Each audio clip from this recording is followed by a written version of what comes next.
Hi there, welcome back to the show. This is where time is time and money is money. Today, we're diving into a killer upgrade, converting your Flux core welder into an actual MIG. When I was 17, I was able to lay mean bead on mild steel, but I haven't had a whole lot of use for welding ever since, so I sold my welder and let my skills rust like mild steel. A few years ago, I had a project where I had to join two things together. So I bought this lukewarm medium flux core welder.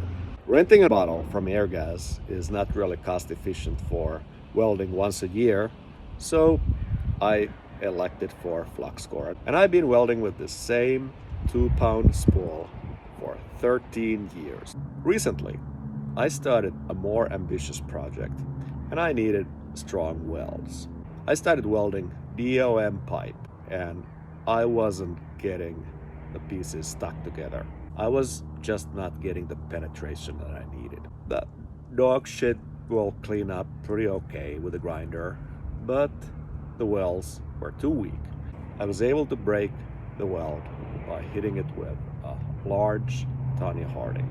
So I started looking into a MIG solution again. My welder came with all the paraphernalia needed for MIG welding. The gas hose, gas inlet, a regulator, a pistol nozzle, and some such stuff. What else uses inert gas? I started thinking. A kegerator, of course. Kegerators use CO₂, and CO₂ is a totally fine shielding gas. I just needed an adapter and my mom to stay sober for one weekend. A Kegerator 5-pound bottle costs about $20 to $30 to refill at the beverage supply store, and theoretically it will weld for 2 to 3 hours of actual arc time. Afterwards, you can hook it back on the Kegerator and relax. Let's start with a demo of what I'm able to do with flux core. I am welding these DOM pieces together.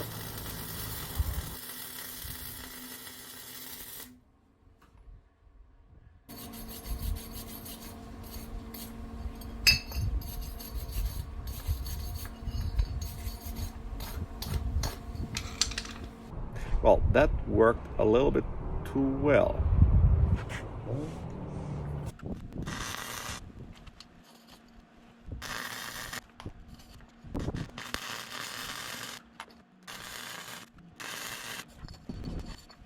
This is the best I could do on DOM pipe with flux core.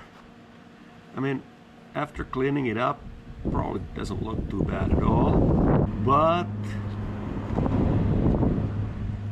I'm not sure about how strong this is. I mean, it's not terrible after cleaning it up. I have some porosity in the spot where the wire feeding jammed a bit, and I had to grind it down pretty deep. So, I mean, filling those few bad spots, I mean, probably not terrible. But I had to grind it a lot. Let me hammer it a bit and see what happens. I gave it a few blows and the weld didn't crack this time. Here is a piece that failed completely. So you can see there was just a massive amount of spatter on the inside and the weld was not holding. I basically just used the big Tanya Harding, and I was able to just crack this weld off. So this weld was terrible. It was completely unacceptable.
since I'm using the same 0.8 millimeter wire thickness, I don't need to flip this roller around. It's already in the correct position. There's the thinner groove and thicker groove, and this roller comes off with this, removing this set screw.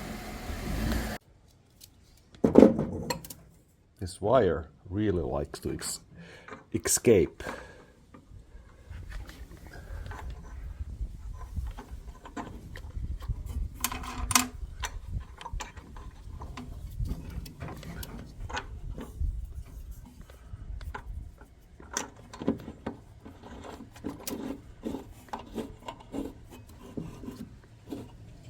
There's a spring mechanism behind, and this tensioner is supposed to be tightened just right so that the spool will stop, but it won't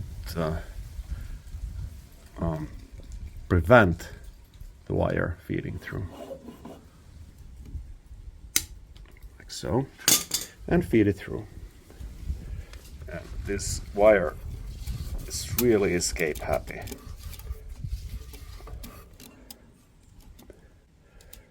You want to straighten the wire in the end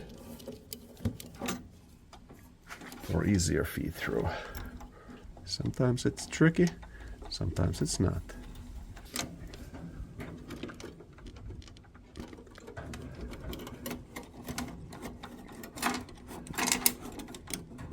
There. Okay. This is ungood.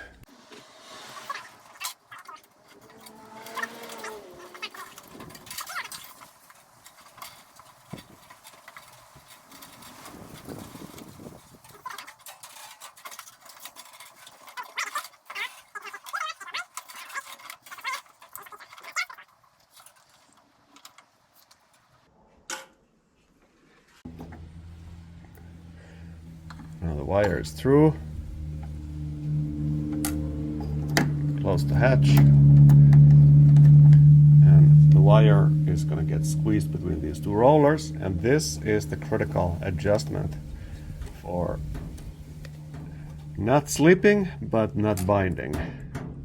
So we'll do that later. And I am straightening the end of this wire and starting to feed it through.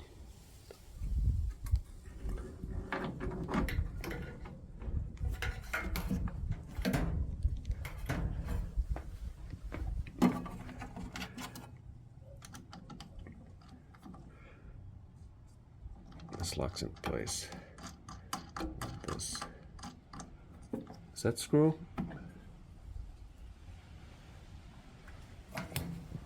Electricity.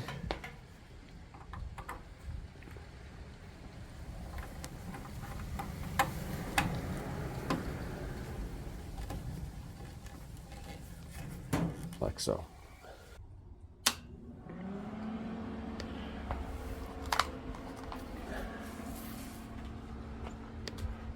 Pulling it straight,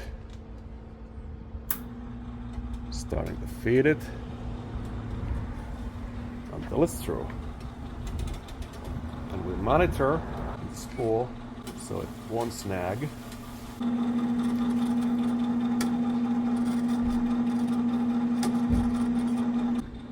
It'll take a while, and you can see that I don't have the nozzle there. And it's through.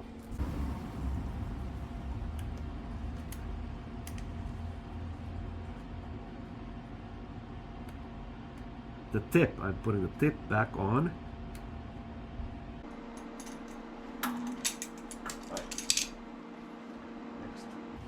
Next, I'll put this nozzle on.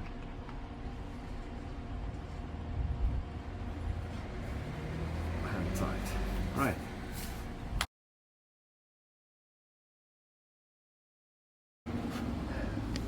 Let's see if we have gas flow. Everything is fine there.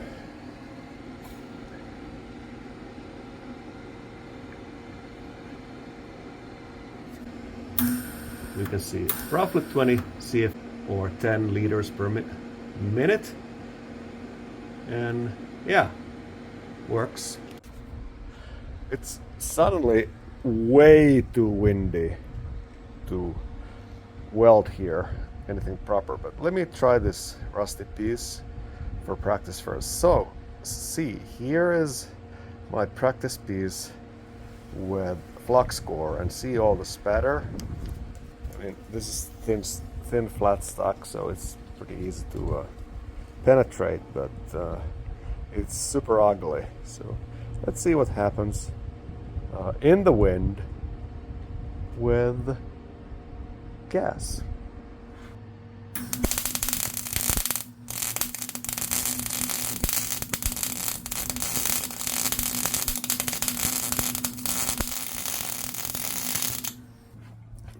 This is what happens if you don't change the polarity. I mean, this was absolutely disgusting. There's no penetration whatsoever.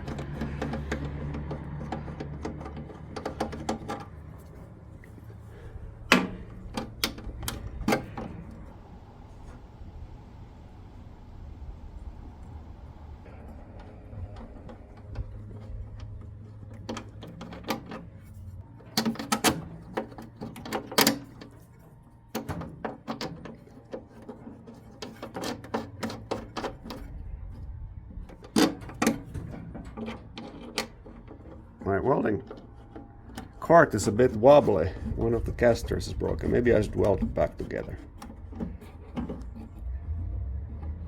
Alright, now maybe this will help.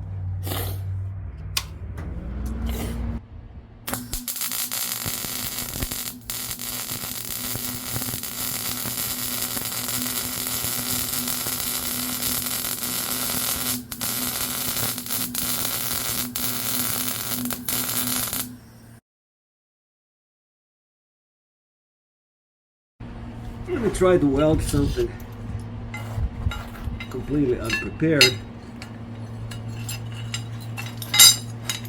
Maybe like so. How would gusseting work with this?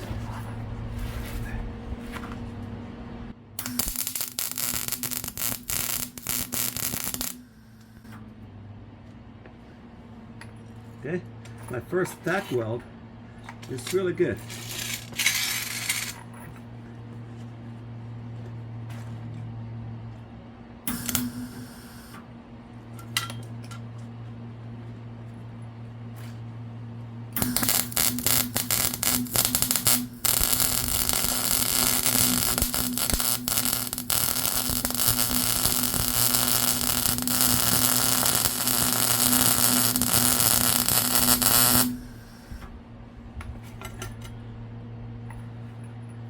Not terrible.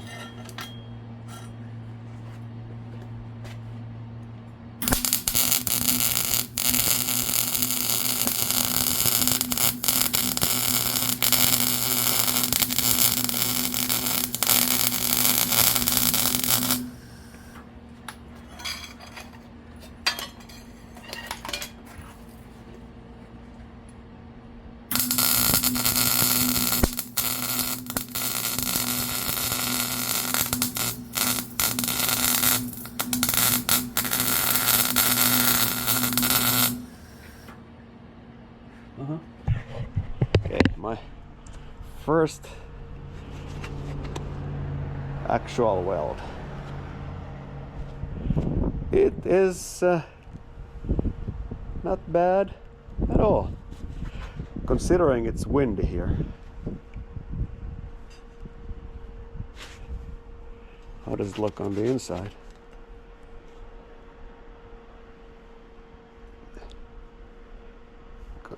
Since there was no gap on the right hand side where the tape is, it's not quite penetrated through. It is penetrated in the front, and there was a gap that I filled on the left hand side, and that is filled in and penetrated. Yep, this thing slaps. There's a tiny bit See in the front, tiny bit of actually good weld. So I need to practice a bit, but not in this wind. And as you know, once you're done with MIG welding, you close the valve and purge the gas out.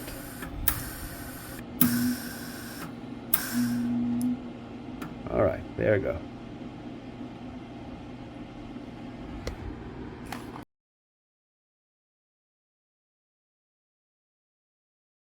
A couple of things I reminded myself of when starting this welding business again. So, first of all, use an extension cord that is thick enough gauge so that the electrons can squeeze through. A long and thin gauge extension cord has resistance, and electrical energy turns into heat in the extension cords. Your voltage goes down, and you don't have the voltage where you need it to be at the tip of your welding gun.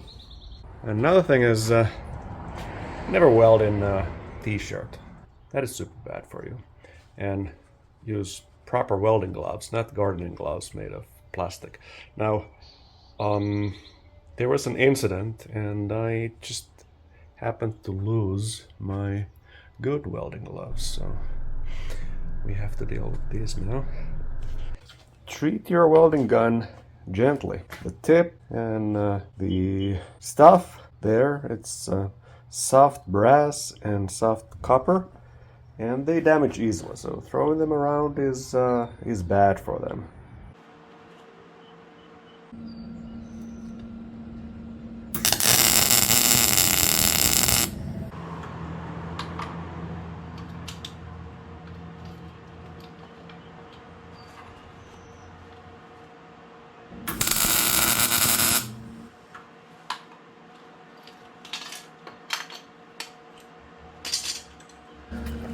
Here are my tacks. Look nice. Doesn't it look nice? See?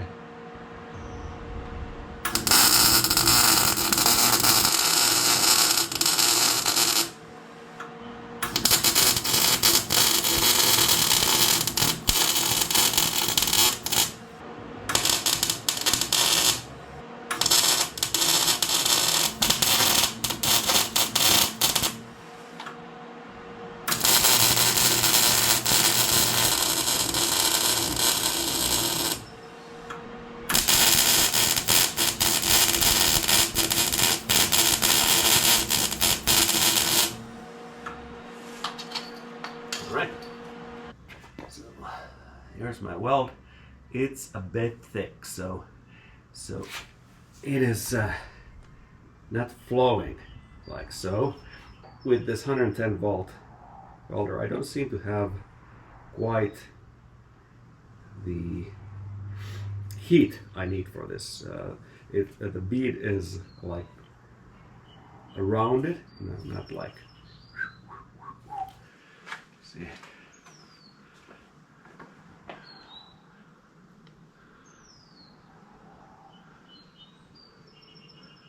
I mean, here is a spot where it's sort of melting in there. You know, there's one spot here where it's through. So I have learned with this that this pipe wall is way too thick for this 110 volt. You need to have much more beveling in the end to make it penetrate more. Let me try it again. Let me weld another piece to it. I got a much deeper bevel and I'm trying it again. Don't mind that these pipes are not fully aligned. I wasn't trying to do that. I just want to weld these quickly together. This is scrap pipe.